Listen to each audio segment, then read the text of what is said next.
Luckily, the band was not involved with this, so we are still perfect little boys that don't do anything bad. You mean Just you weren't arrested? we weren't there. It was actually the crew. The crew was driving across the country, and the band had some other obligations, so we had to fly like the day before the gig. Um, Oh, so the rumor's not exactly true because they didn't say that, but I'm glad to it's get it yeah, it's cleared up. it's a little fluffed up, I'm sure. But remember, the band, we are perfect, so and we don't do Yes. anything bad, so No. wouldn't have been us anyway. But your crew has a bunch of marijuana in the van. We had a bunch of pod, yeah.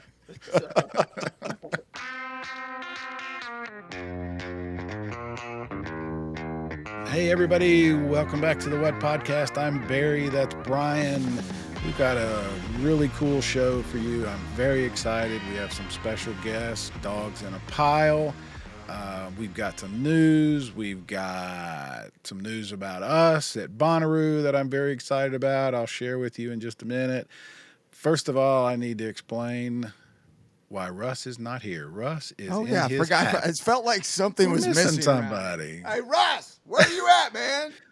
He is in his happy place. He is in the bus with a whole bunch of other VW enthusiasts at Bug-a-Paluza, a fundraiser here in Chattanooga for the Ronald McDonald House that Russ is very much involved with the planning of, but he's also been over there camping in his bus for the last 2 nights. So Yeah, it's one of the bigger Volkswagen meets in the Southeast.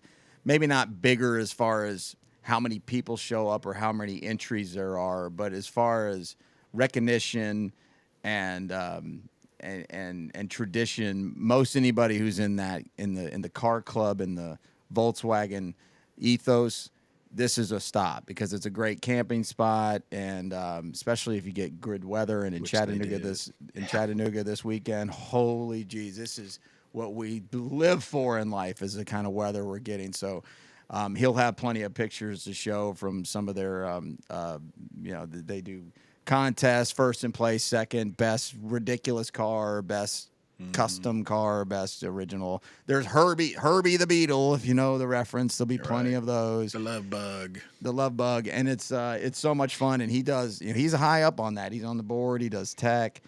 He's not just an attendee, so he And couldn't make it today. they raise a lot of money for Ronald McDonald House, which is awesome. They do. I would say we're in our 25th year of this thing. Yeah. Could be longer than that. Been going for a while. So it's another one of the, especially around here, but I'm sure where you live, you have a lot of cool April events going on too.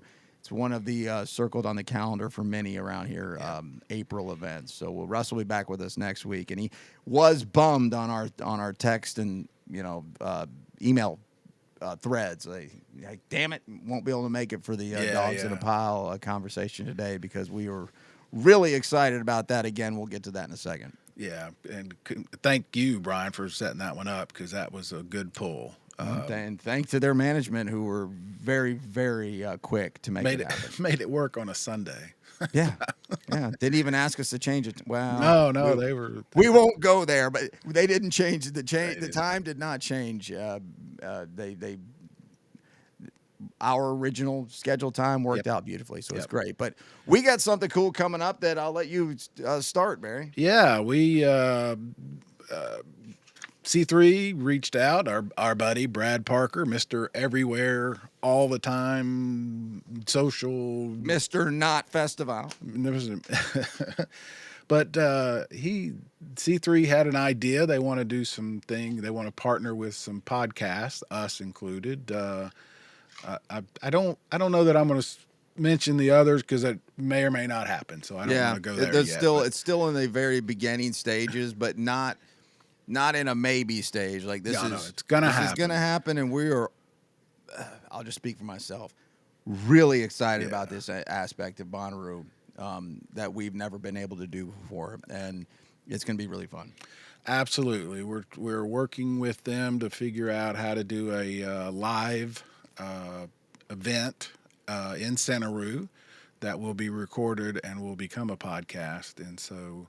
And it'll be through primarily just the Planet Roo and the umbrella. their charitable things that they do. So we'll coordinate with them to give them some love and some attention, but they wanted to also give us some love and attention. So it's very cool synergy. Really cool. And we and I don't want to try to make this sound like huge announcement. Stay tuned, guys. Like I don't know. It just doesn't matter. Yeah, it's going to be neat. I don't care if it's just you and me. Yeah, and Russ. I'm excited. I'm going to be there. It's cool. It's just another thing of the countless, never-ending list of things curated and programmed by this festival from every square inch of this farm. Yeah. And how it never stops growing and trying new things. It might, whatever we do might be the least cared about thing of the weekend. That's fine too. It's just they always are trying new things. And then this year they asked us what we thought, and we in the pre-show meeting, I just said real quick, as long as I don't have to do anything overly strenuous other than like carry some bags and show up, I don't need any more details. I'm in.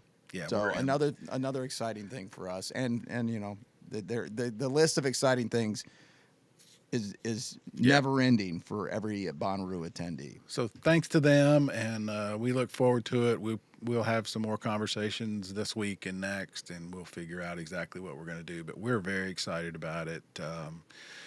So, all right, so there's that. And so April kind of feels like the start of festival season. Coachella is going on. There's some news out of that you were telling me about. And I've watched a little bit, just a little bit on the YouTube of some of their coverage just to see what it looked like. I'm not really one to sit around and watch a live concert on television, but I wanted to see how it was done. It was done pretty well, but they had some issues with some...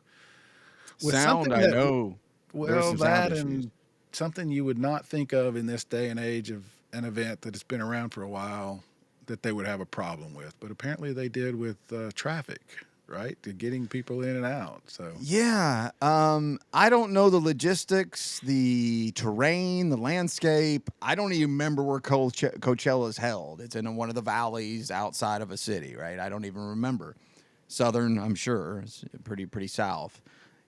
But all of a sudden, something that Bonnaroo kind of created, or at least were first known for, this amazingly hard to comprehend times waits to get into to just park your car, which has been all but eliminated. I mean, if you sit for 2 or 3 hours, then you're having a bad day, and you probably had the worst day of anybody else. Right. Maybe 5 hours. Somebody's got that bad story.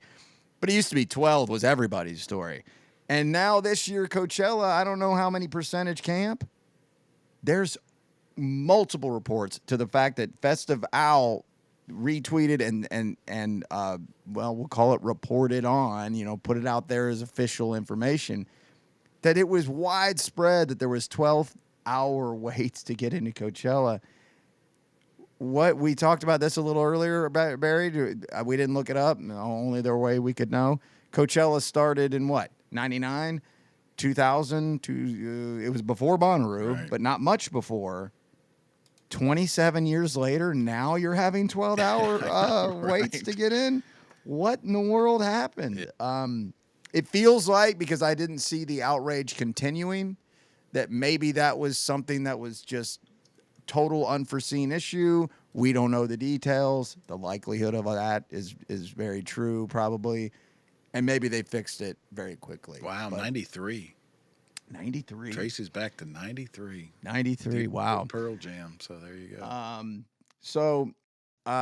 Anyway. Yeah, just I mean, I don't want to call it funny, but it's kind of funny. It does seem a little unusual that would be an issue, but kind of funny. So that's this weekend, and you've got 420 next weekend in Atlanta. Yeah, I hope you guys are a little bit interested in seeing what it looks like. If you're a festival goer of the South, my guess is you probably will be, because 420 music, Sweetwater, the brewery, 420.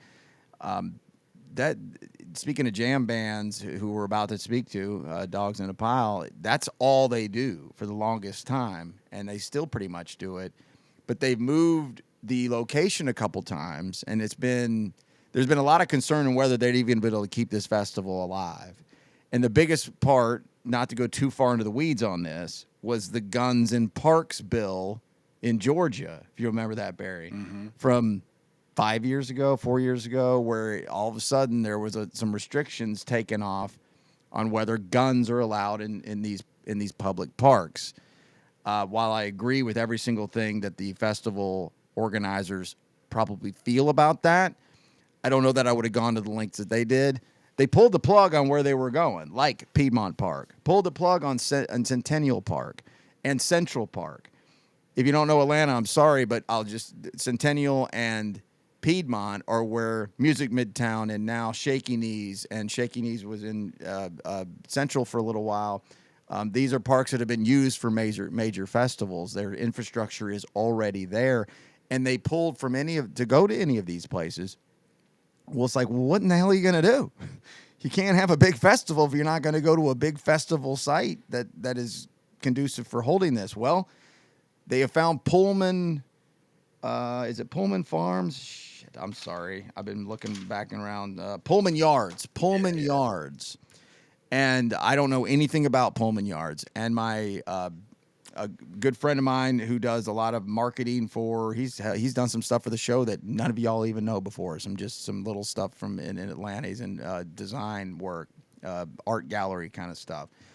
And he's going with me, and he's got a connection to it too. And they're welcoming us in. And basically, we're going to come in to get a good look at the whole new venue. Cool. And I'll try to get some good audio or not audio for the show here, but visuals, what stages look like, the drive-by truckers. That's the main reason I'm there for the day.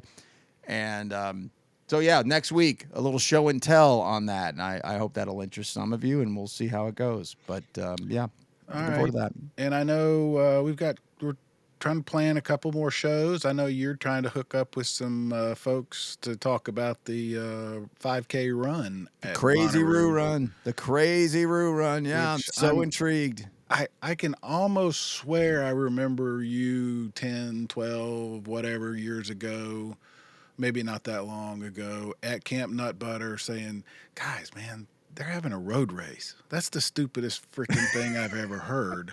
I was hoping that's what you were about to say. And now you're going to do it. There's no chance that I didn't say anything other than these. I don't want to say I called them losers. Surely I didn't call them losers. But these insane weirdos need to be probably, I don't know, told to go back to bed. Here's what's wrong with that idea when we first heard about it. It's in the morning. You've been up all night. Yeah. The farm is a dust bowl. Yeah. So you're going to get up and do that, and you're going to go run. And it's Saturday, so there's no good reason to do this. You're in your third day. No, there's not. But you're going to do it. There's not. And I won't go into it much now because when we do set up to talk to the people, I'll go into the more details of it. If you know me well, which most of you listening and watching this don't know me well, but you can take some guesses. If you know me well, you think this is like I'm pulling a joke. I know. Like you're waiting for me to say I showed up to pop all your balloons and then run away. No, I mean I know I'm being silly as hell here, but it's a change, and I'm excited as I can be. So we'll stop there and we'll pick more up. We'll pick more up on it down the road. All right, I think that's the news that we had, right? Light news on Bonnaroo. We're looking for the tickets to sell out probably anytime based on the way that they've been using their social media, and we got to think that we're looking at a schedule drop. Yeah. Any moment. It seems like it's a Tuesday thing. Is it going to be, was it yesterday? Hey, we're doing a show on Wednesday. I mean, as you guys likely know, we do these a couple days out. Was it yesterday? Will it be next Tuesday? Right. It's going to be here any minute, and I can't wait. Yeah. So as I said, special show today. I'm very excited. Bryan, you started doing, not deep dive yet, but you started putting together a playlist, and Dogs in a Pile jumped to the top for you.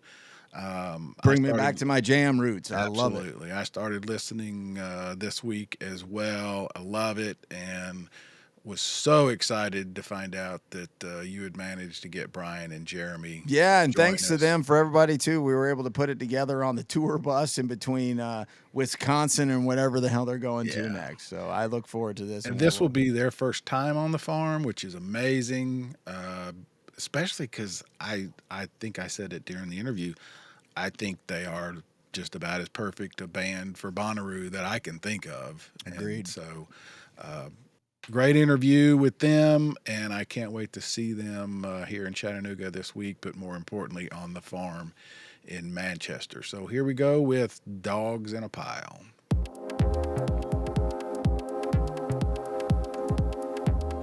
Jeremy and Bryan, Dogs in a Pile. What a thrill. What a treat for us. Hey guys, how's it going? You guys are in Madison, Wisconsin currently. You will be here in Chattanooga Wednesday night, tonight, for people who are, when they're listening to this show. But you're going to be on the farm in Manchester in June. And I think I can speak for Bryan.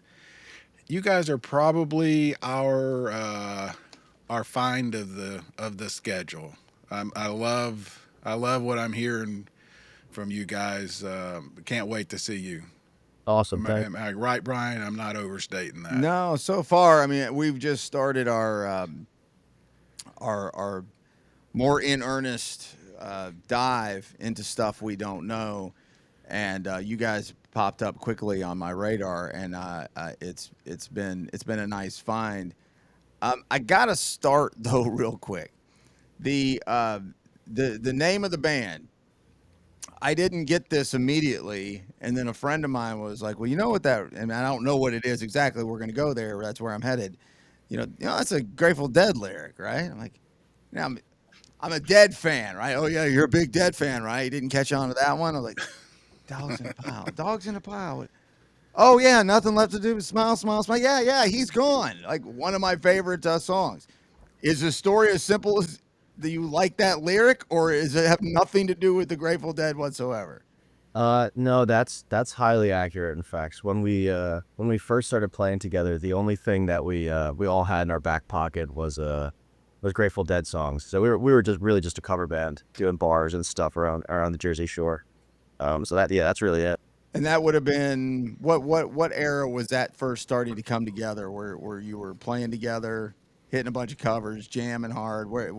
What years were that? That was 2018. All right, so that wasn't that long ago. I mean, now it kind of was, but Yeah, it feels like ages ago. You know, COVID adds 10 pounds. well, COVID added about 50 years to everybody's life. Yeah, the lost years. Yeah. I'm glad to hear you say the cover band thing, because I want to come back to that later. Because you guys, as Bryan and I were talking before the show, you do a lot of covers, but you're not like any cover band that I'm familiar with the covers that you choose. So I want to come back to that in a little bit, because there's a whole website of all the covers that you've done, right? But anyway, this will be your first time at Bonnaroo, correct? Yeah. I always love to ask. We always like to ask, what are you? Because this show, we've been doing it since 2018, and it's primarily about Bonnaroo. It's the reason we do it.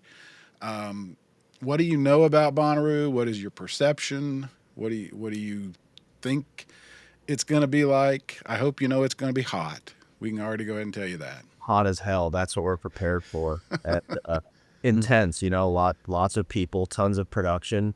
Definitely, a festival on a scale that we're not super used to, for sure. Well, I was going to ask you, what kind of festival circuits have you guys been able to be on over the last, I don't say post-COVID? Have you been able to hit a lot of the festivals, small, big, or otherwise, or more standalone shows, or is it a mix of all of that? Yeah. I mean, we've definitely done all sorts of junk. A good amount of festivals. The Peach Fest, which is likely now defunct.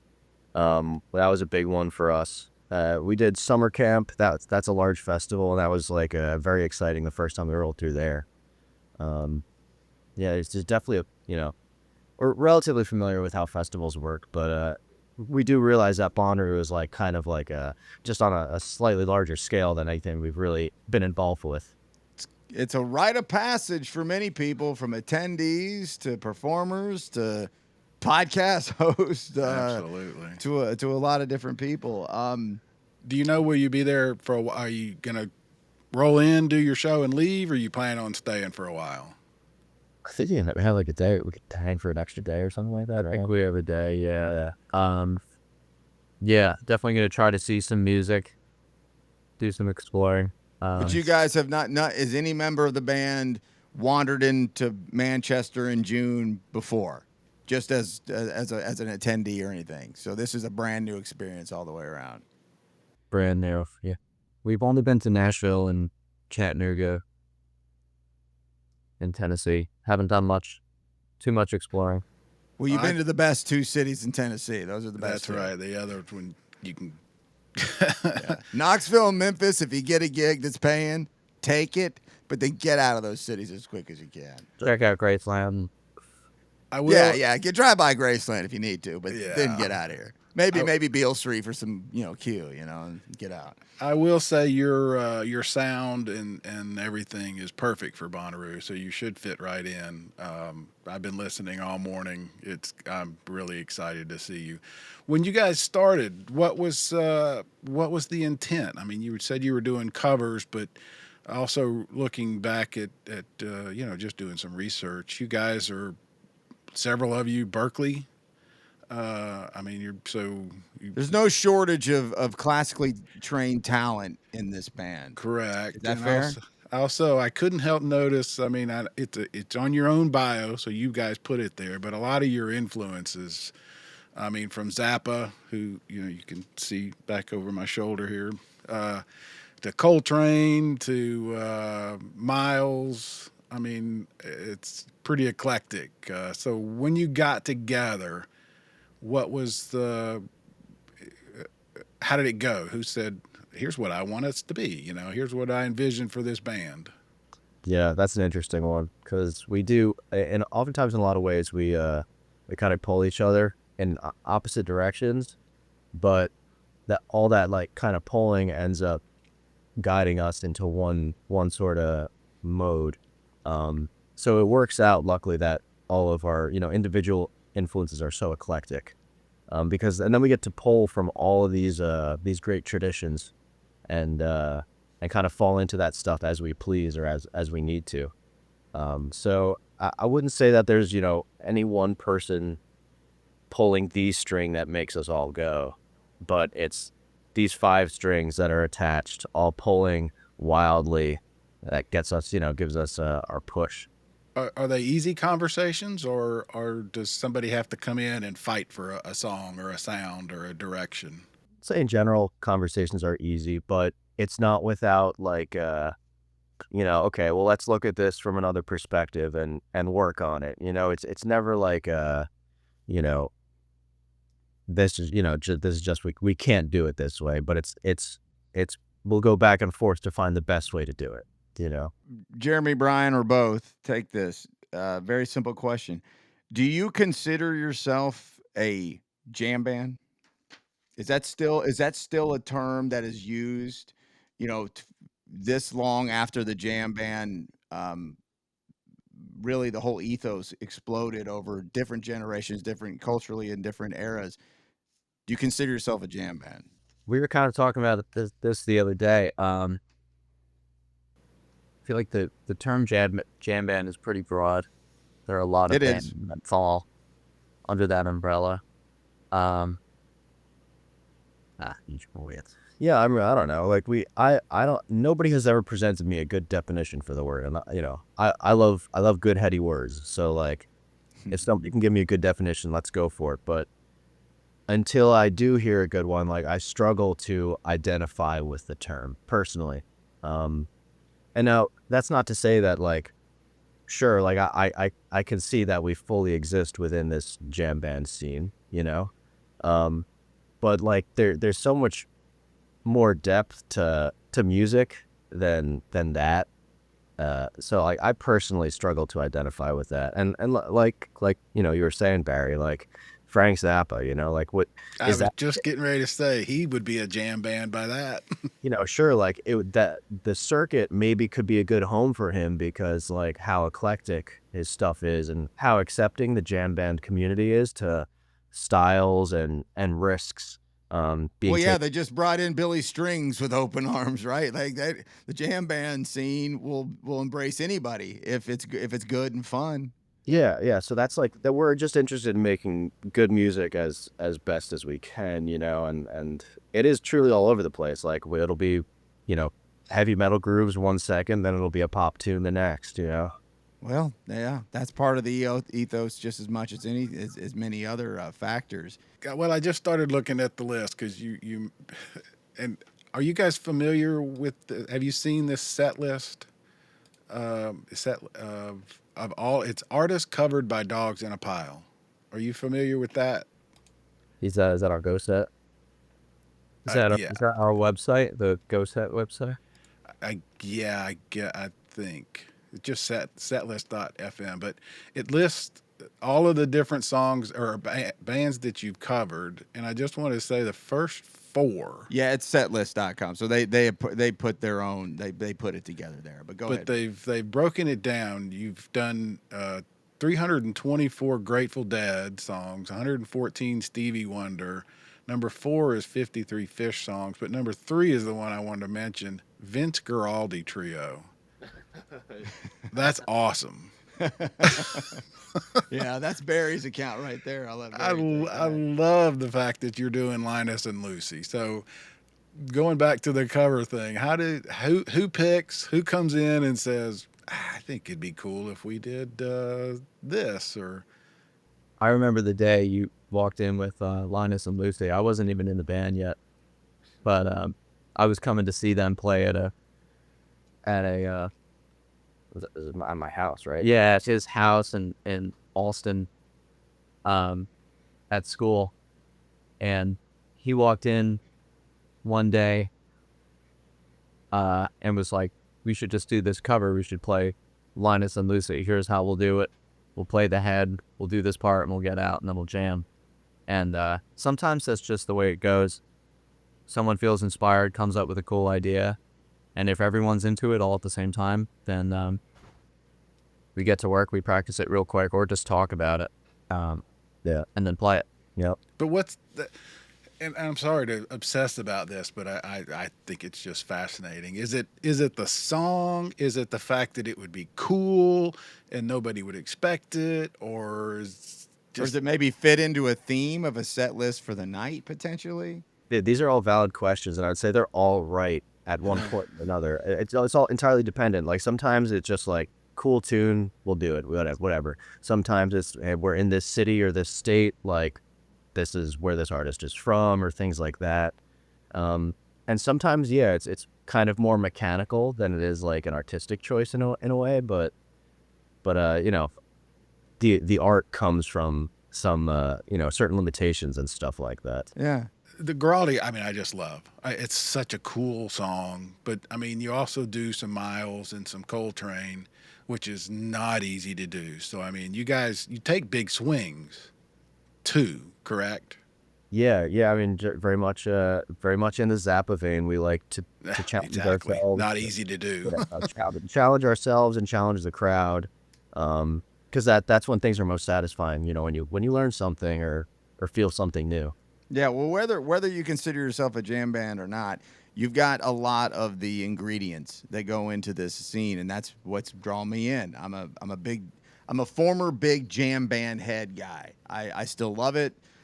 Don't follow it around and do the things that I used to do once upon a time, but I get the ethos and I love it. And part of the ethos was always that the recorded music doesn't do it justice. You got to catch the live show. Didn't always subscribe to that theory because I know a lot of people in music recording. I don't know it myself, but I've been around it, and I marvel at wonderful recordings in studios. I really enjoy that.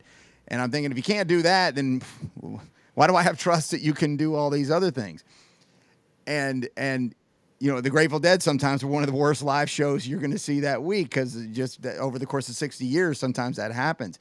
But when I started catching some of your stuff online, the more professionally shot Baltimore 12/7, by the way, from a couple of years ago, guys, that was tight, strong. I mean, flowed well, good cover, good song selection. How do you do song selections from night to night? Is that done an hour before the show? Is that done days in advance with some ideas of where you're going based on what city you're in? Is how much elaboration goes into that, or is it quickly, let's go? Yeah, it depends on the night. So a lot of nights, so it is like an hour before kind of things scramble, but we're trying to be better about it now. Bryan has kind of taken up the lead on it, getting things done sooner, so we have a bit more time to live within the set list. You know. Yeah, usually I send a template pre-sound check of a basic framework for how we could go about the set list. I don't know, but sometimes when we're on stage playing a certain set, I'll be thinking about, as soon as we get off stage, I'll be thinking about songs for the next night, like things that we didn't really get to tonight, certain vibes or certain styles that we could get to tomorrow, or just certain songs that we haven't played in a little while. There are so many different ways to think about it, how it can match up with the city or, certain fans that are going to be there. We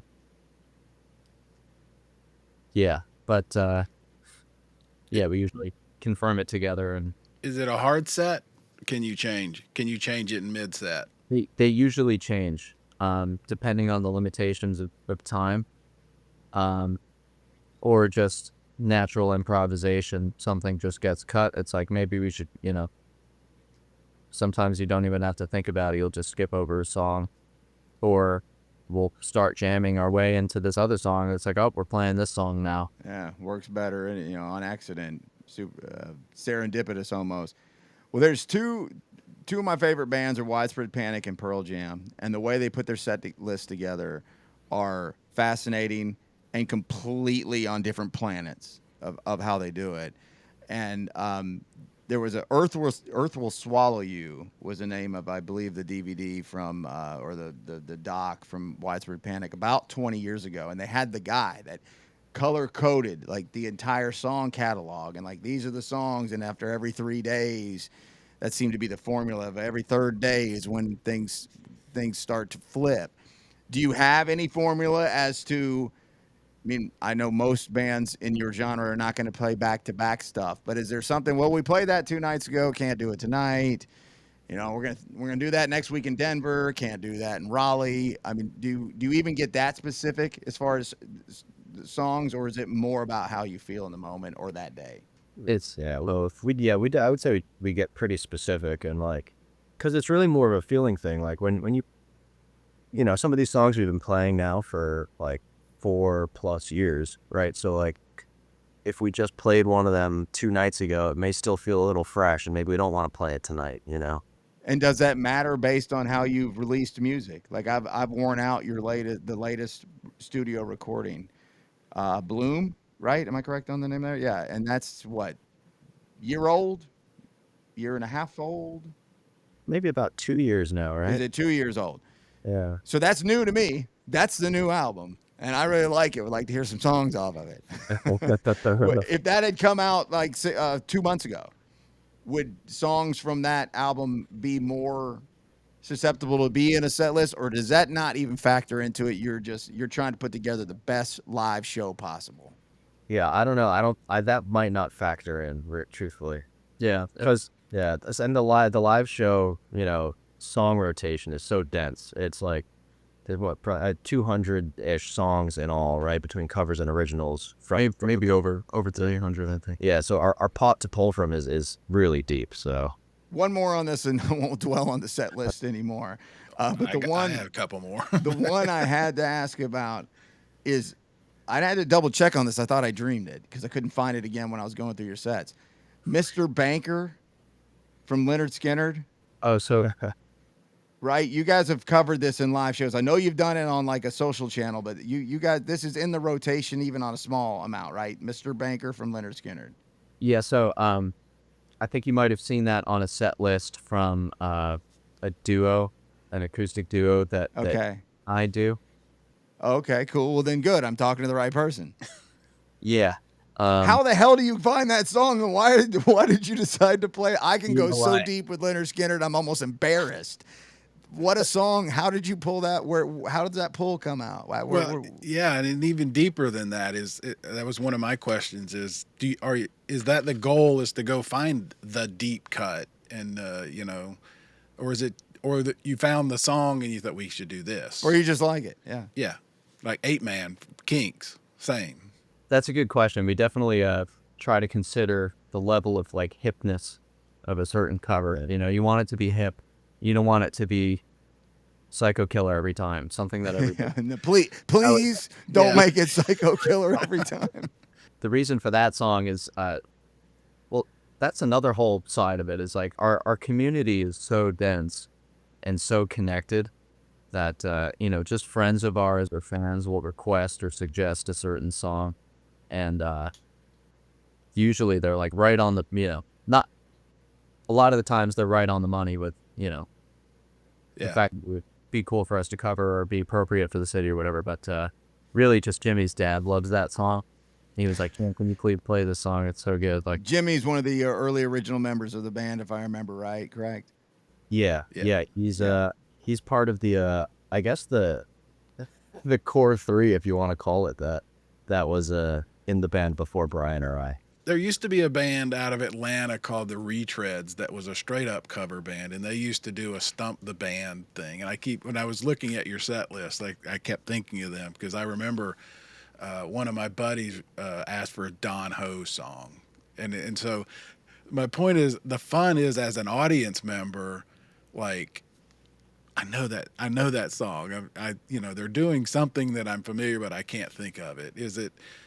From you guys, from your point of view, how I can only guess you're on stage trying to watch the audience to see how long it takes somebody to figure out you're doing a Leonard Skinner song, or I'm guessing you can watch the faces like a Bryan or me out there going, man, I know this song, but what is that? Back to the Bits for Aldi, that definitely happens. It's got like the low piano, and like not everybody picks up on that, but when the melody it's like half the room is like, oh, and then Exactly. Well, then like you get into another jam band thing that's prevalent in the genre is like kind of the teases, right? The tease is within the song, and I was stumbling through one of your songs on that Baltimore show, and you were doing is it Philosophy from Ben Folds or Give Me My Money Back, You Bitch? That song. And that wasn't on the set list. You just broke into it for a minute. And Ben Folds, what's going on? I was like, that's so cool. So is there a lot of that too? A little tease stuff here? This happens to have the same chord progression. Let's do that for a minute. Oh yeah, for sure. And that's a big part of like some of us, come from like the jazz type background, and quoting is a big part in jazz music, like throwbacks, callbacks, all that kind of stuff. So that like seeps into our music, and it's just like fun to do because it's like a little kicker, like, hey, who's paying attention, who caught exactly and like the crowd doesn't really land on the crowd a lot of the time, which is pretty funny. But it's kind of more for us on stage, and it keeps us engaged with each other and listening. Well, you are picking a lot of music that a lot of your contemporaries probably haven't heard. Maybe they knew Ben Folds, maybe not. Quickly, you mentioned a minute ago, Jeremy, about when you guys, specifically you and Bryan, joined the band. It was starting to come together out up in the Northeast, and a couple of you Berkeley kids, can't remember who was who, somehow all kind of get together. Bryan, I think, didn't you show up kind of last as official member of the band, or towards the end of that trajectory? Talk to me about that. Did you see these guys and just think this is something I got to do, or I need a band and here's one, like this one's waiting for me? Talk about that transition. Well, I met Jeremy first on like a sidewalk at school, and then I met Sam, and Sam and I started talking right away about starting a band. This is like second semester of college, And, we got a drummer, and we tried out a few keyboard players, and like none of them were working. So then I was like, oh, I should call Jeremy. And so basically, we started a band up there, had a couple of names. It was Scotch Bonnet, and then it was Otherwise Useless Children.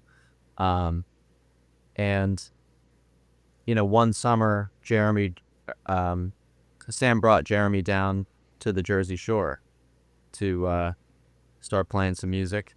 And I guess that was Dogs on the Pile as soon as you got there, right? It already was. Like, they had two, it was Jim on guitar, Sam on bass, Joey on drums, another guitarist, and some other keyboardist who was like kind of a flake. Yeah, so like that, the band kind of existed. Well, these two bands kind of existed simultaneously in some ways, which is kind of bizarre because it ended up being one band, of course. Yeah, so that first summer I went down, and then back to school, played, our trio had some gigs. Or I guess it was a quartet, actually. We had a Berkeley drummer. We had some gigs. We actually did an ensemble class through the school. That was our band up there, which was pretty cool. That was awesome. Yeah, and eventually, Dogs was playing gigs, and we were like, we had tunes in the Boston band, we'll call it, and like we brought some of those tunes down to the Dogs. And then like after a while, we're like, well, we have Bryan, like we should try to use him. And we tried a couple gigs, and like those first few didn't really go the way that any of us expected. So it was kind of a slow start to getting the five of us all together. But eventually it did happen, and it made sense, and it totally worked. I grew my hair a little longer. So I want to go back a little bit to the improv thing. And how much fun is it to be in a band where I'm assuming you guys can challenge each other? When you were talking about the improv, I was thinking again about Zappa. And I'm going to name drop, but whatever. I got to interview Dweezil several years ago because he's doing Zappa Does Zappa thing. Yeah, Frank's son. And I remember saying to him, Zappa intimidates me because it feels like just as soon as I think I get the joke, he's making fun of me for getting the joke. Oh, you just now got it there, Barry. Type, you know what I mean? It's a level and a level and a level, and I mean it's so so deep, but fun, and that's part of the fun. So I'm asking. My question is, how much fun is it to be around four other guys who are talented enough to do and get that kind of callback and that kind of jazz and funk and Zappa and whatever. Yeah, funk's the word we've left out of this whole show so far. There is a level of funk in there that I don't hear as much within the traditional blues-based sounding jam bands out there. So anyway, go ahead. Sorry to interrupt. No, yeah, the funk is definitely important because funk is in a lot of ways a basis for feel, right? Feeling funk and making it feel good is hugely important, right? If you can make a funk groove feel good, you can make a lot of grooves feel good. And so, yeah, and as far as, us playing together and being able to challenge each other, it's huge. Something we're working on now is like leveling up our more free and open improv game. And so a lot of that has to do with challenges, and pushing each other to go beyond what we're really comfortable with. So it's absolutely critical, and if we're not challenging each other on stage, then the crowd is not being challenged by something that could be the greatest thing ever, Well, I don't have a whole lot more here for you. I don't want to keep you guys. I know you're on the road. You're traveling shows late last night, and I appreciate you so much carving out a late morning for us on a weekend. Thank you. That's no small ask, and that's not lost on us. So thank you very much. I will speak in the present of when this is released, y'all's Chattanooga show. I will see you tonight, so I will bother you to at least come say hello, and thank you to your PR and management for comping me for that. By the way, awesome, yeah. But his middle name, Bryan Comp. Yeah, Bryan, let me in, please. Comp me. A couple of things. I guess I'll start with this real quick, and then I have two internet, what are essentially rumors that I want to see if you guys can confirm. I'm not blindsiding you here, but Jeremy, I went through your Instagram last night. All right, you're a keyboard player. You play all the keys, the pianos, the organs. You do that. You do that well. I figured that's your role in the band. Wasn't surprised by that at all. But the more that I went through, is there anything you don't play? Is there any instrument that you're not that good at? Because I can't imagine there is. From instruments I didn't even know what they were. I honestly looked at it and said, I've been listening to music and watching music my whole life. I've never seen that thing. Is that just a hobby of yours? Let's just play every wacky thing out there? Yeah, kind of in a messed up way for sure. It sure seemed like it. It's you get an amazing perspective learning a different instrument because it's like true. it's like a brand new approach to music. And you know, I haven't been doing music that long, maybe 14 years now, which is, granted, is a very long It's time. long enough. That's like half my life, you know. But still, like learning a new instrument is like a entirely new start. And so you glean all this great information from that, having that perspective.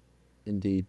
What is that double decker? I bet it's not a B3 Hammond or anything, but maybe it is. But it's one of your your players, and then you have what I can only describe as like a talk box kind of tube that you're playing along with it. I don't hear talk box. I think Peter Frampton when I think of talk box. I don't hear that. What in the hell was that? Do you know what hopefully I'm not blindsided here on something you don't remember what I'm talking about. It's probably, if it's a tube going into my mouth, it's Yes. probably the melodica, which is like it's a free reed instrument, kind of like a cross between an accordion, a harmonica, and a regular keyboard. And so you're just adding So how you would play a horn instrument almost into your keyboard playing then, I right, guess. yeah, it's like a keyboard with breath control for like dynamic and some tonal aspects. Never seen anything like it. There's And a then there was some other thing that had keys. It looked like I don't know, a saxophone, but it was a keyboard, and then you were blowing into it too and playing it. I mean, I'm telling you, you find the whack. Am I seeing that right too? What in the hell was that? That's probably also the melodica. You can have a tube. It's just a handheld version. Yeah, or you can have like a straight pipe, like a trumpet type mouthpiece. Yeah. He's also okay. got the vocoder on the mini cord where you can. Yeah. It looks like he's just speaking into a microphone, but it's connected to his synthesizer, where he's playing the notes and then.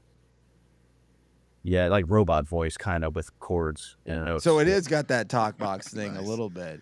Real quick while we're talking about what you guys play, Bryan, I just had to ask on your Stratocaster, the one you play the most, is that a Dale Earnhardt 3?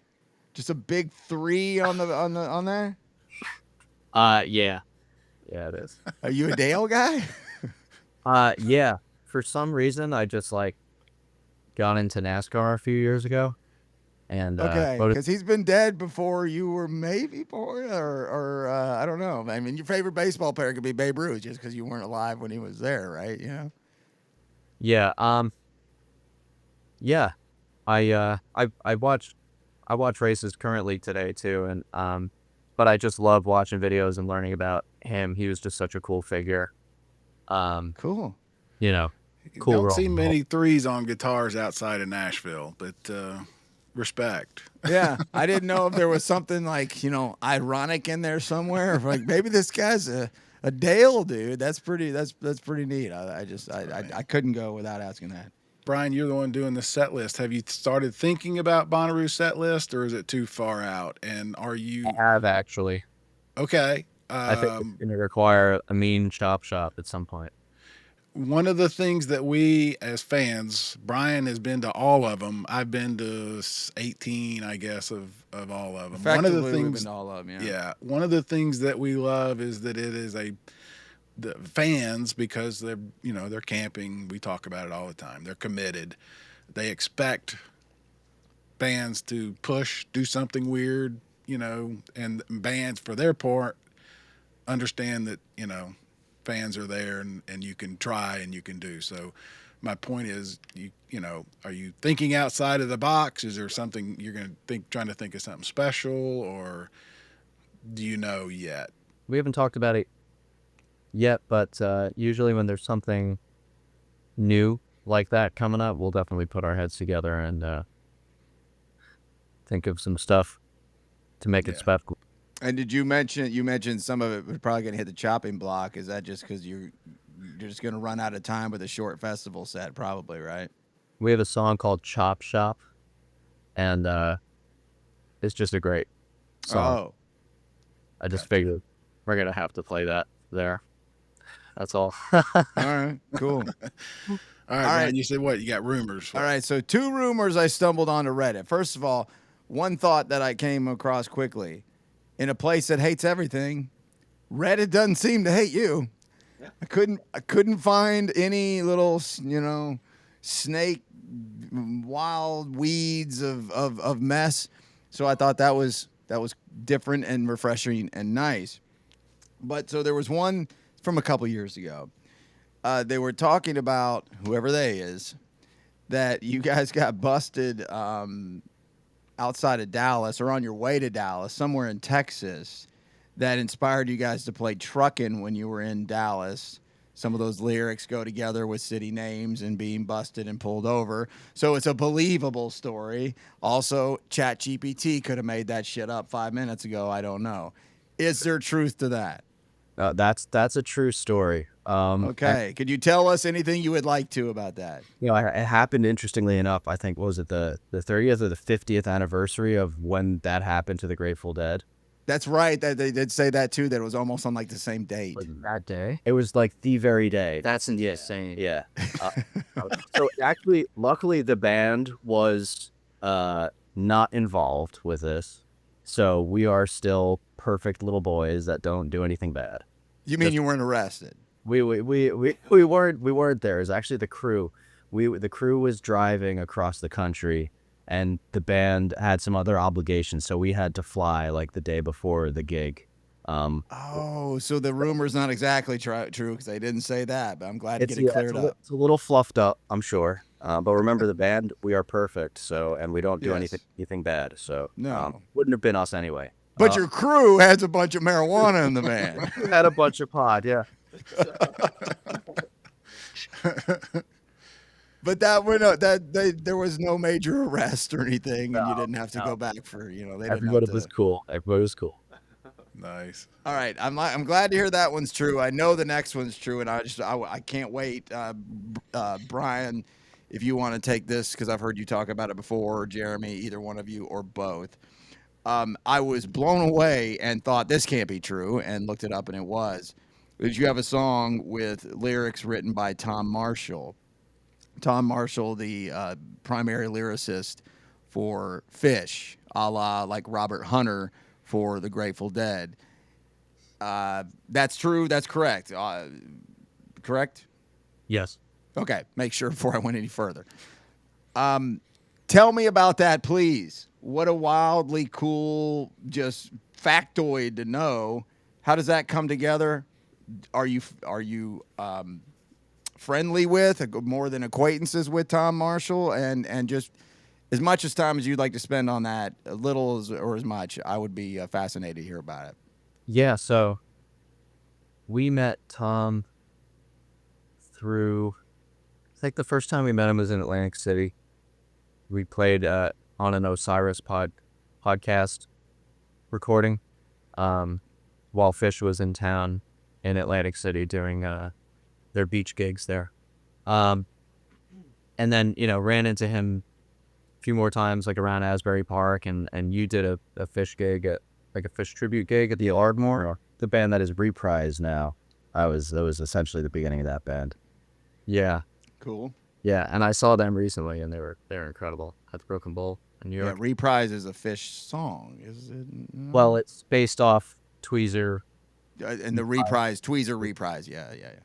I forget like how it happened. It lined up somehow where someone was like, "Oh yeah, Tom would love like to go on our friend's boat," and we just like ended up on this boat together. And you're hanging out with the lyricist from Phish. Yeah, it was like a fishing trip. but we weren't fishing. We were like in the cabin showing each other songs and stuff. And we were practicing the song Evolve, which Phish had already started playing, but I think Tab was just about to play or just had started playing. So him and I were sitting down and working out harmonies to that song. And because he originally was like, oh, let's do a song like Ghost or Waiting in the Velvet Sea. Sorry, I have to backtrack. Sometimes I'm not too good at telling stories in order. Hey, man, it's fine. We were going to do a podcast, a live podcast and performance at the Stone Pony with Tom and RJB, who's another great guy.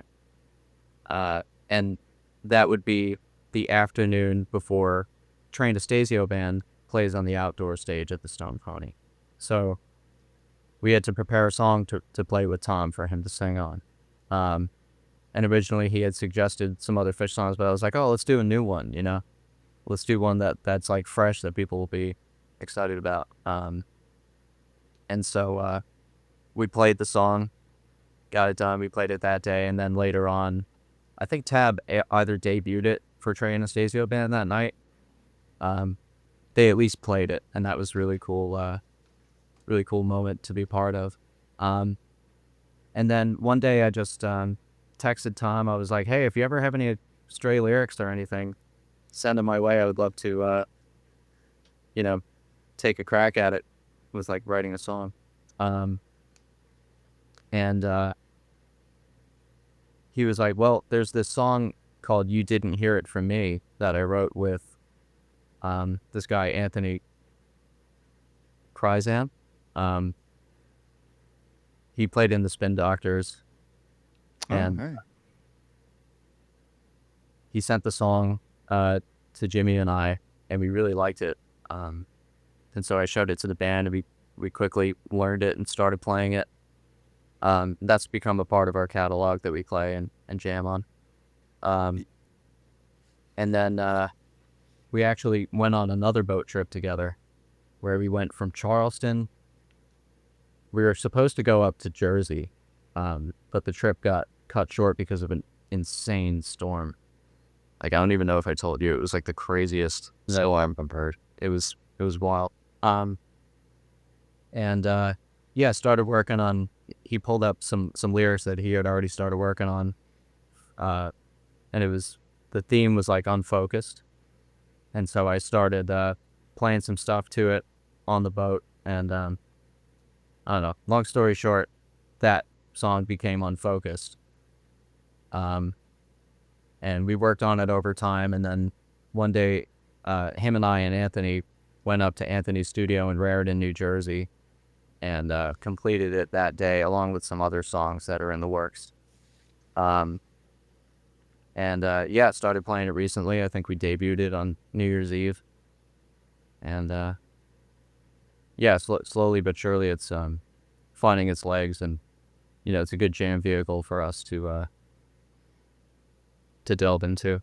Yeah, my last follow-up on that real quick is that you were talking to another podcast that I just stumbled on for a minute, Bryan, about how Tom Marshall had talked about that, what was it, something like 9 out of 10 songs are just throwaways, like, or something. It's some kind of philosophy of like, you just got to churn and burn and keep going through all this stuff, because a lot of these things aren't going to be as good as you think you are. And it seemed like you kind of agreed with that from your own experience. How is that like to be trying to work in an industry? I never really thought about it in that way. It's almost like a baseball average. 3 out of 10 is good, is pretty good, when 7 times it might not be what you wanted. The fact that a guy like Tom Marshall says something like that, of course he's got a lot of material probably, but your thoughts on that? Yeah, I definitely agree with it.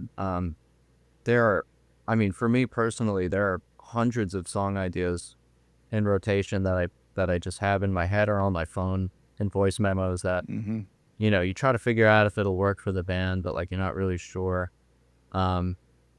He told me that that's Trey Anastasio's kind of logic with writing songs. He says, out of 20, you're going to get one that's like maybe good. Yeah, And they could be so soul crushing. I got to come up with 20. yeah, but what's inspiring about that is he does, everybody that knows Trey says he just writes all the time. He wakes up at 4 a.m, It's all day. drinks coffee, and just writes every day. And I find that so inspiring, like just constantly keeping that creative light on is really cool. And just letting, he says he likes to keep it in the realm of improvisation too, where like, if it's not great, just let it go. And that allows me to have a little bit more of like the sense of fearlessness with writing recently. Is that, not everything has to be so great, I have to use it. But chances are, if you're sitting down and constantly letting that inspiration in, by having a pen in your hand, you're more likely to get something great because you're putting in the work. A lot of songwriters talk about that, that you can't just like wait for inspiration. You have to actually sit down, and the chances are you're going to get it way quicker. But there are times where you're just walking down the street and you think of an idea or a concept for a whole song in one shot, and those are the best moments. But they're rare. It's always fascinated me to talk to songwriters, and they'll say, I didn't think that was the one that was going to connect. I thought this was the better song, but this is the one that connects. And that to me is, how could you not, how did you not know that was going to be a great song? How can you not see my brilliance over here? Right. Yeah, I could. It's not up to you if it's going to be Right. what Yeah. works and connects with people or not, Right. Yeah, it's Yeah. kind of the Rick Rubin thing. Well, I mean, I guess that Rick Rubin goes a different direction on that too. Well, I won't go down that road, but that's. I mean, agree or not, Phish is in the nomination discussion and officially for the Rock and Roll Hall of Fame. There's a reason why they've licked this jam band thing in the modern era as good as anybody, and to have that much interaction with Tom Marshall, who is such a it's cool. instrumental to that success, is such a cool story.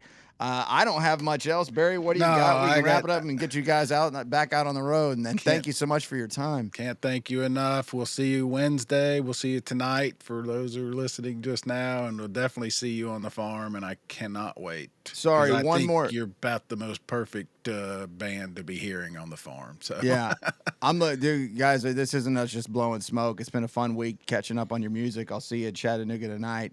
And I know this is lame and loserish, and I'm gonna do it anyway. I ain't telling you what to do, but what I am gonna say is and I know it's newer, and I don't know, it might be one of your more popular songs. All the same, that thing's a freaking masterpiece.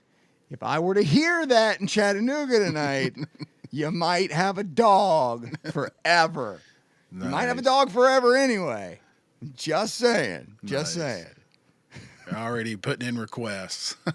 It might just line up with the show gap because we did play it If recently. I had the emoji, the praying hands emoji. I'm just saying. I'll be there tonight. It's going to be fun. We know one of the talent buyers for that venue was a longtime member of our Bonnaroo camp and music promoter in the Southeast. Yeah. And he's the one who helped me get together with you guys. It's a great venue, and boy, it's going to be fun. Can't wait. And just keep that in mind if you don't care.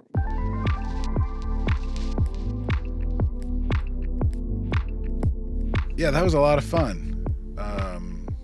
They were very gracious to join us on a Sunday from Madison, Wisconsin. Yeah, I mean, we do this at 11 o'clock on Sundays. Just not ideal for a lot of people, especially if you are doing a late night show and you're on a bus traveling to the next city. To jump up at 11, well, it turned out to be noon. Wait. It's fine. At noon, that's cool. That's a lot to ask. I feel like that's a lot to ask. Yeah. And It was awesome. I'm glad, as often happens, the last question ends up being sort of the money shot, and it was fun to hear them talk about writing with Tom Tom Marshall. Tom Marshall. Yeah, from Phish. When I saw that in that Reddit thread, and I saw nobody say, "Hey, you guys are liars." Yeah. Where'd you make up that dumb story? Yeah. Doesn't mean it wasn't a bunch of super fans who also didn't know. But I thought, holy wow. I mean, what a way, just to stumble into such an opportunity of just meeting somebody. Next thing you know, here's some lyrics. Yeah, that's right. Like that's like if Robert Hunter from the Dead. Here, finish this. Who no one's ever heard, who a lot of people don't know who aren't big into the Dead. Jerry Garcia wrote some lyrics, certainly for the Jerry Garcia band, but not near really all that many for the the Grateful Dead. Robert Hunter did, and or a Bernie Taupin for Elton John. For Elton John. Like, so it's not usual, but when it is, it's legendary. Yeah. Right. It's like you deserve your own award, and Tom Marshall is that guy for Phish, and for their early on in their career to be able to run into that guy, impress him enough, and then trade notes. And I think there was more than just that one from collaboration. How damn cool is that? That and just looking at their resumes, these are very talented, trained musicians. Classically trained. Yeah. I mean, like School of Arts, Berkeley, Philadelphia School of Arts. I didn't want to go into that with them too much because, they don't, we all went to school. We're pretty good. What else do you want me to say? Well, but I mean, when you throw around like their list of inspiration, Coltrane, Miles Davis, Zappa, Jaco Pastorius, Buddy Rich. I mean, they were raised right. There you go. There you go. Don't know how else to say it. They were raised right. All right, that was a lot of fun. So hope you guys enjoyed that as much as we did. We will be back next week. Russ should be back. And guys, get your steps in, start hydrating, and start making your Bonnaroo pile. Get all that stuff out of the closet. Make sure the rats haven't eaten it. About time. It's about stuff time. is there that you think is there. Don't wait till the day before. Sure, should have already said this on at the tail end of the interview or the beginning of our close here.